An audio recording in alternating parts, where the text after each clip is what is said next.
ನಮಸ್ತೆ ಸ್ನೇಹಿತರೆ, RSK ನ್ಯೂಸ್ಗೆ ಸ್ವಾಗತ. ಜಿಲ್ಲಾ ಪಂಚಾಯಿತಿ ಸದಸ್ಯರಾದಂತಹ ದಿವಂಗತ ಶ್ರೀ ಎಚ್ ಅಪ್ಪಯ್ಯಣ್ಣನವರ ನುಡಿನಮನ ಕಾರ್ಯಕ್ರಮಕ್ಕೆ ಆಗಮಿಸಿದಂತಹ ಕೇಂದ್ರ ಸಚಿವರಾಗಿ ಅಧಿಕಾರ ಸ್ವೀಕಾರ ಮಾಡಿದ ನಂತರ ಮೊಟ್ಟಮೊದಲ ಬಾರಿಗೆ ದೊಡ್ಡಬಳ್ಳಾಪುರಕ್ಕೆ ಆಗಮಿಸುವಂತಹ ಶ್ರೀ HD ಕುಮಾರಸ್ವಾಮಿರವರು ಆಗಮಿಸಿ ನುಡಿನಮನ ಕಾರ್ಯಕ್ರಮದಲ್ಲಿ ಭಾಗವಹಿಸಿದ್ದರು.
ಧನ್ಯವಾದಗಳು.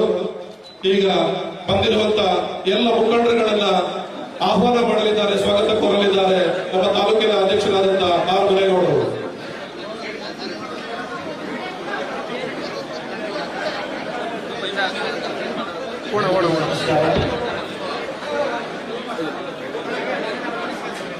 ಎಲ್ಲರಿಗೂ ನಮಸ್ಕಾರ. ಈಗ ನಮ್ಮೆಲ್ಲರ ಈ ರಾಜ್ಯದ ರೈತರ ಜನರ ಪರ ಹೋರಾಟಗಾರರಾಗಿ ನಮ್ಮೆಲ್ಲರಿಗೂ ಸ್ಫೂರ್ತಿದಾಯಕವಾಗಿರುವಂತಹ ಮಾನ್ಯ ದಿವಂಗತ ಅಪ್ಪಯ್ಯನವರ ಜ್ಞಾಪಕಾರ್ಥವಾಗಿ ನುಡಿನಮನ ಕಾರ್ಯಕ್ರಮಕ್ಕೆ ಆಗಮಿಸಿರ್ತಕ್ಕಂಥ ಆದಿಶೇಷ ಮಠದ ಮಹಾಸಂಸ್ಥಾನದ ಪರಮ ಪೂಜ್ಯ ಗುರುಗಳಾದಂಥ ಶ್ರೀ ಶ್ರೀ ನಿರ್ಮಲಾನಂದ ಸ್ವಾಮೀಜಿಯವರಿಗೆ ಈ ಕಾರ್ಯಕ್ರಮದ ವೇದಿಕೆಯ ಪರವಾಗಿ ತಮಿಳುನಾಡವಾಗಿ ಹೃತ್ಪೂರ್ವಕವಾದ ಸ್ವಾಗತವನ್ನು ಬಯಸಿದರು. ಹಾಗೆ ಈ ಕಾರ್ಯಕ್ರಮಕ್ಕೆ ಆಗಮಿಸಿದಂಥ ನಮ್ಮೆಲ್ಲರ ನೆಚ್ಚಿನ ನಾಯಕರು, ಈ ರಾಜ್ಯದ ಮಾಜಿ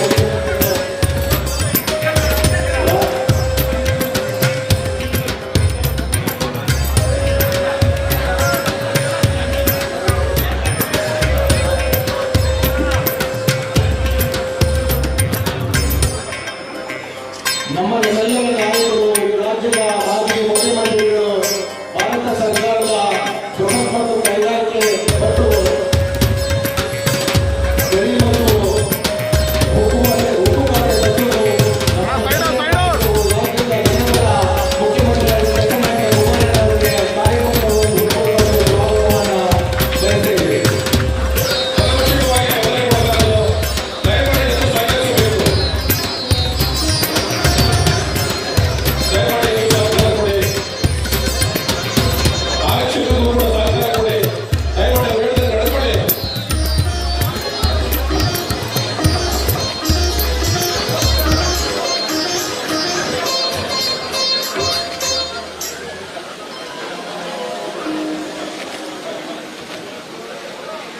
ಧನ್ಯವಾದಗಳು. ಎಲ್ಲ ಮುಖಂಡರುಗಳಿಗೂ ಕೂಡ ಹಿರಿಯರಿಗೂ ಧನ್ಯವಾದಗಳು. ಈಗ ಸಮಯಾವಕಾಶ ಅನುಭವಗಳನ್ನ ನಮ್ಮೊಂದಿಗೆ ಹಂಚಿಕೊಳ್ತಾರೆ. ದಯಮಾಡಿ ಕುಮಾರಣ್ಣವರು ಮಾತಾಡಬೇಕಾಗಿ ವಿನಂತಿ.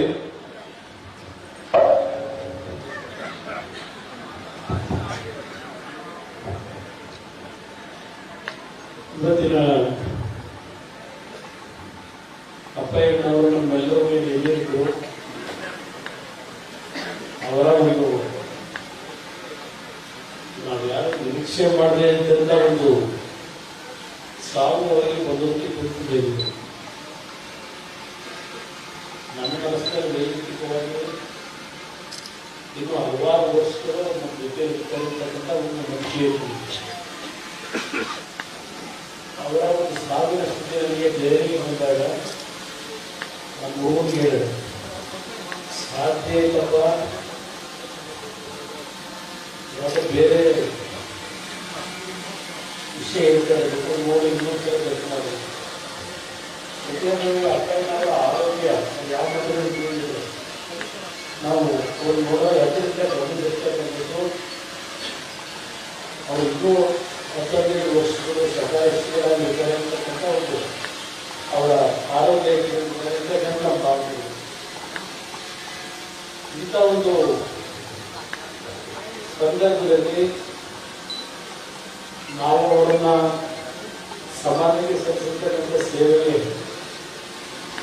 ಅವರಿಗೆ ಸನ್ಮಾನ ಅಭಿನಂದನೆ ಸಲ್ಲಿಸತಕ್ಕಂಥ ಕಾರ್ಯಕ್ರಮವನ್ನು ಇವತ್ತು ಅವರ ಸಾವಿನ ಒಂದು ಸಂದರ್ಭದಲ್ಲಿ ನುಡಿನಮನವಾಗಿ ಇವತ್ತು ಪರಮ ಪೂಜ್ಯ ಸ್ವಾಮೀಜಿಯವರ ದಿವ್ಯ ಸಾನ್ನಿಧ್ಯದಲ್ಲಿ ನಾವು ಸೇರಬೇಕಂತ ಇಂಥ ಒಂದು ಕ್ಷಣ ಬರುತ್ತೆ ಅಂತಕ್ಕಂಥದ್ದು ನಾನು ಊಹೆ ಮಾಡಿದ್ದೀನಿ.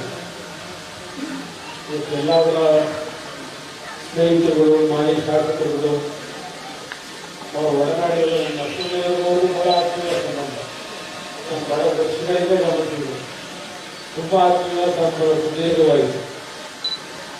ಬಹುಶಃ ಇದ್ರು ಅವರೇ ಜೋಡಿ ಮುಂದೆ ತರ ಇದ್ರು ಅಂತ ಕಾಣಿಸ್ತೀನಿ. ನಾನು ನೋಡಿದೆ ಜೋಡತಿಗಳವರಿಗೆ ಒಬ್ಬರೊಬ್ಬರು ಬಿಟ್ಟು ಹೋಗ್ತಿರಲಿಲ್ಲ. ಇವತ್ತು ಇಂಥ ಒಂದು ಸಂದರ್ಭದಲ್ಲಿ ಈಗಾಗಲೇ ಅವರ ಒಂದು ನೆಲಮೂಲಕ ದಾರಿಯ ಒಂದು ಸಣ್ಣ ತಿಳುವಳಿಕೆಗೆ ಸಹ ಕೆಲವು ಅವರ ಸಾರ್ವಜನಿಕರಿಂದ ಒಡನಾಟ ಇದ್ದಂಥ ಹಲವಾರು ಚಿತ್ರಗಳನ್ನು ಒಂದು ಸಣ್ಣ ತಿಳುವಳಿಕೆಯನ್ನು ಅವರ ಅಭಿಮಾನಿಗಳು ಇವತ್ತು ಬಿಡುಗಡೆ ಮಾಡಿದ್ದೀರಿ. ಅದೆಲ್ಲದಕ್ಕಿಂತ ಹೆಚ್ಚಾಗಿ ನಾಗರಾಜ್ ಅವರ ಸಹೋದರಿದ್ದಾರೆ. ಅವರ ತಂದೆಯ ಸಾವಿನ ಈ ಒಂದು ನೋವನ್ನು ನಡ್ಕೊಳ್ತಕ್ಕಂಥದ್ದು ಬಹಳ ಕಷ್ಟ. ಬಹಳ ಆತ್ಮೀಯ ತಂದೆಯ ಬಹಳ ಗೌರವದಿಂದ ನಡ್ಕೊಳ್ಳೋ ಕುಟುಂಬ ಒಳ್ಳೆಯ ಸಂಸ್ಕೃತಿಯನ್ನು ಬಂದಂಥ ಕುಟುಂಬ. ನಾನು ಹಲವಾರು ಬಾರಿ ಅತ್ಯಂತ ಗಮನಿಸಿದ್ದೆ.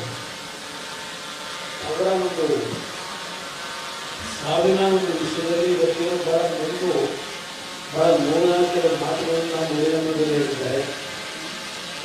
ಅವರ ಅಭಿಮಾನಿಗಳು ಒಂದು ಮಾತು ಹೇಳಿದ್ದಾರೆ. ಅವರು ನಮ್ಮವರಿಗೆ ನಗಲಿದ್ದಾರೆ. ಅವರ ಪರವಾಗಿ ನಾನು ಇಲ್ಲಿವರೆಗೆ ನಮ್ಮ ತಂದೆ ತಾಯಿಗೋಸ್ಕರ ಬದುಕಿದ್ದೇವೆ. ಇದು ಮುಂದಕ್ಕೆ ನಿಮ್ಮಗಳ ಒಂದು ಬದುಕಿನ ಜೊತೆಯಲ್ಲಿ ಈ ಕಷ್ಟದಲ್ಲಿ ಅಪ್ಪಯ್ಯನವರ ಅನುಪಸ್ಥಿತಿಯನ್ನ ತುಂಬತಕ್ಕಂಥ ನಿಟ್ಟಿನಲ್ಲಿ ನಿಮ್ಮ ಜೊತೆಗೆ ಇರ್ತೇನೆ ಅಂತಕ್ಕಂಥ ಒಂದು ಮಾತನ್ನ ಅವರ ತಂದೆಯ ಸ್ಮರಣಾತ್ಮಕವಾಗಿ ಇವತ್ತು ಅವರ ಉದ್ಯಾಣದ ಮಾತುಗಳನ್ನು ಹೇಳಿದ್ದಾರೆ. ಅವರ ತಂದೆಯ ಒಂದು ಸ್ಥಾನವನ್ನ ಅವರೇನೋ ಒಂದು ಸಣ್ಣ ಹಳ್ಳಿಯ ರೈತರ ಮಗನಾಗಿ ಜನಿಸಿ ಸಹಕಾರಿ ಕ್ಷೇತ್ರ ಮತ್ತು ನಮ್ಮ ಸಾರ್ವಜನಿಕ ಕ್ಷೇತ್ರದಲ್ಲಿ ದೊಡ್ಡಬಳ್ಳಾಪುರ ರಾಜಕಾರಣ ಮಾಡೋದು ಬಹಳ ಕಷ್ಟ ಇತ್ತು ಒಂದು ಕಾಲ.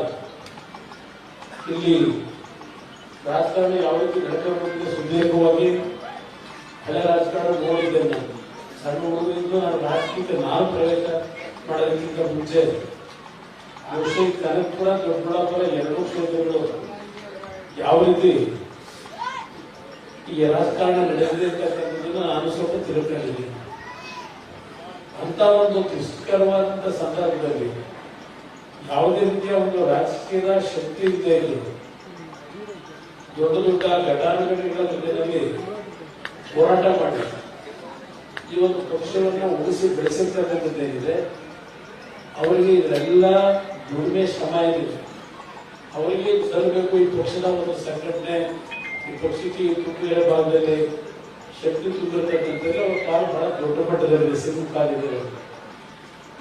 ಇವತ್ತು ಇಂಥ ಒಂದು ಸಂದರ್ಭದಲ್ಲಿ ಅವರೇನು ಜಿಲ್ಲಾ ಪಂಚಾಯತಿ ಸದಸ್ಯರಾಗಿ, ಗ್ರಾಮ ಪಂಚಾಯತಿ ಸದಸ್ಯರಾಗಿ, ಅಲ್ಲಿಂದ ದೈಹಿಯ ನಿರ್ದೇಶಕರಾಗಿ, ಅಲ್ಲಿಂದ ಅಧ್ಯಕ್ಷರಾಗಿ ಯಾವುದೇ ರೀತಿಯ ಒಂದು ನಮ್ಮ ಸಹಕಾರಿ ಕ್ಷೇತ್ರದಲ್ಲಿ ರಾಜಕೀಯ ಬೆಳೆಸಿದೆ.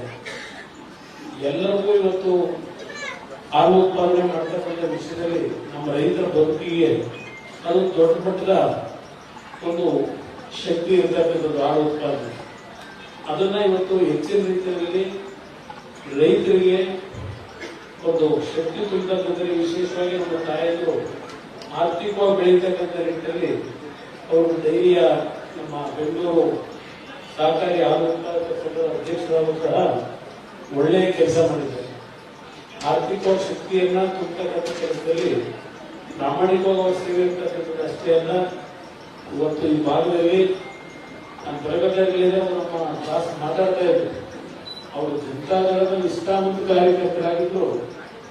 ಅವ್ರ ಜೊತೆಯಲ್ಲಿ ಎಲ್ಲಾ ಪಕ್ಷಗಳ ಮುಖಂಡರು ಸಹ ಅತ್ಯಂತ ಅನ್ಯೋನ್ಯವಾಗಿದ್ರು. ಆದರೆ ರಾಜಕಾರಣ ಬಂದಾಗ ಪಕ್ಷದ ನಿಷ್ಠೆಯಲ್ಲಿ ಅವರಲ್ಲಿ ಯಾವುದೇ ರೀತಿಯ ಕೊರತೆ ಇರಲಿಲ್ಲ ಅಂತಕ್ಕಂಥದ್ದು ನಾವು ಅಲ್ಲಿ ಪರಮಪೂಜ್ಯ ಸ್ವಾಮೀಜಿ ಜೊತೆ ಪ್ರಗತಿಯಾಗಿ ಮಾತಾಡ್ತಾ ಇದ್ದೇವೆ.